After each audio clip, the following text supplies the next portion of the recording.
Sunny Angada, and to all of our undersecretaries, assistant secretaries, all the directors and the regional directors, and all members present here today.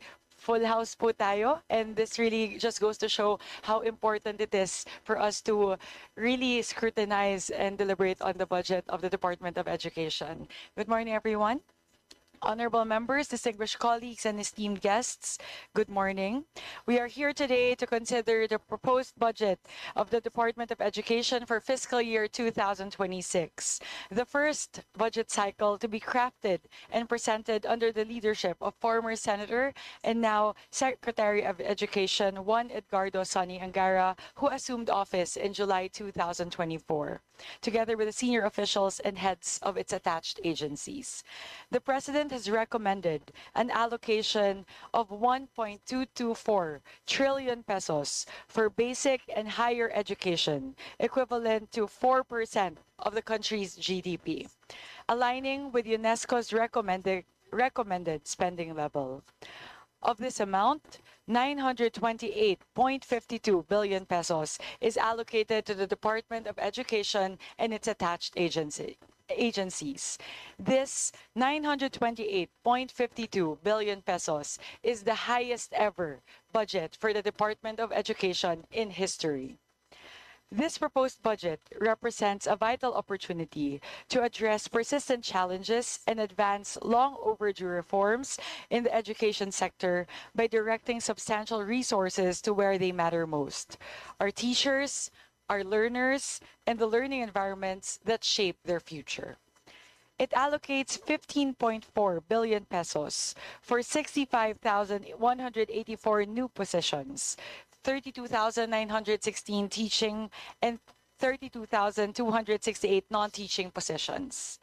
10.3 billion for teaching allowance, doubling it to 10,000 pesos per teacher, while also providing 11.2 billion pesos for textbooks and instructional materials, and 16.4 billion pesos for the DepED computerization program, covering laptops, smart TVs, e-learning carts, and school-wide internet. To support learner nutrition and well-being, 11.8 billion pesos is allocated for the school-based feeding program, benefiting over 3 million learners. Furthermore, 41.11 billion pesos is set aside for government assistance and subsidy programs, and 28.1 billion pesos is earmarked for basic education facilities, including classroom construction, repair, electrification, and library hubs, together forming a comprehensive investment in empowering educators, enhancing learning materials and digital access, improving learner well-being, expanding educational assistance, and upgrading infrastructure. Yet, we must also confront the realities highlighted in EDCOM 2's Year 2 report, Fixing the Foundations, a Matter of National Survival. It found that many grade 3 students remain 1 to 2 years behind curriculum expectations. Textbooks and learning resources are still lacking, with only 35 out of the required 94 titles delivered as of January 2025. And classroom construction continues to face delays and inefficiencies. These challenges underscore the urgency for well-targeted investments and efficient implementation.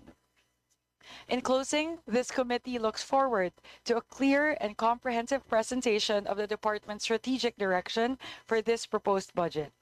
As we deliberate today, let us work to ensure that these allocations are not only substantial in size, but also effective in impact, delivering quality, accessible, and equitable education for every Filipino learner. Maraming salamat po. Before I yield the floor to our Honorable Secretary for the presentation of the Department of Education, I would first like to recognize and acknowledge the Vice Chairperson of the Committee